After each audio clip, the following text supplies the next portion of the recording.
ने सिखाया सबक।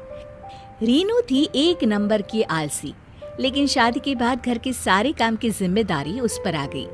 एक दिन रीनू किचन में बड़बड़ाती है, हे भगवान, कितना अच्छा होता कि पूरे घर में सिर्फ सोने का कमरा होता और टीवी वाला कमरा और खाने वाला कमरा। ये किचन की रचना क्यों कर दी भगवान? अरे आलसी औरत, जल्दी से नाश्ता और खाना तैयार कर दो। बच्चों को और मुझे काम पर और स्कूल निकलना है। सुना है विदेश में डब्बे में बंद खाना आता है, बस खोलो और खा जाओ। कितनी अच्छी जिंदगी है ना वहाँ की, काश मैं विदेश में पैदा होती। वैसे इससे भी अच्छी जिंदगी होती है किसी की, जिसमें डिब्बा भी नहीं खोलना पड़ता।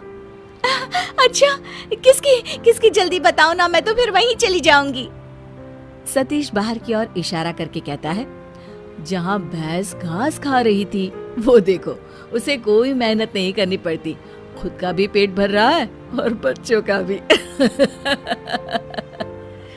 अच्छा ही होता कि मैं गाय होती। रीनू की आलसपना दिन पर दिन बढ़ता ही जा रहा था कि एक दिन रीनू की सहेली उससे मिलने आती है। ढेर सारे जेवर और सुंदर साड़ी पर्स से लदी हुई होती है स्नेहा। अरे स्नेहा, तू तो बड़ी मेंटेन लग रही है। हाँ, लेकिन तू क्यों उजड़े चमन की तरह फैल रही है? यार, घर का सारा काम मुझे करना पड़ता है। रीनू, हम दोनों तो बचपन की सहेलियां हैं, मैं तुझे अच्छी तरह से जानती हूँ। तू तो एक नंबर की कामचोर औरत है। मतलब कि कम काम करती थी तू तो।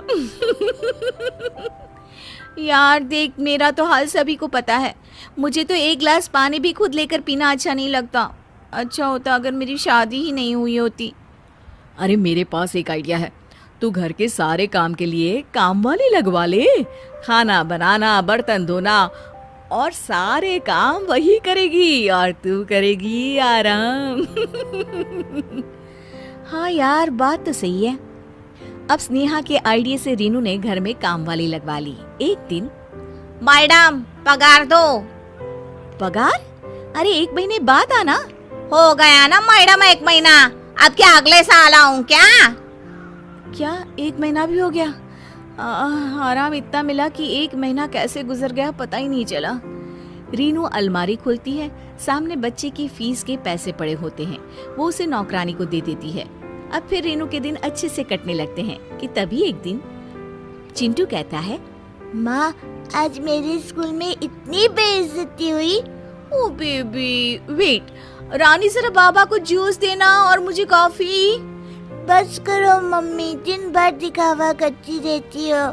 स्कूल की फीस पिछले 2 महीने से नहीं दी है आपने, इस बार भी नहीं दी तो नाम कट जाएगा।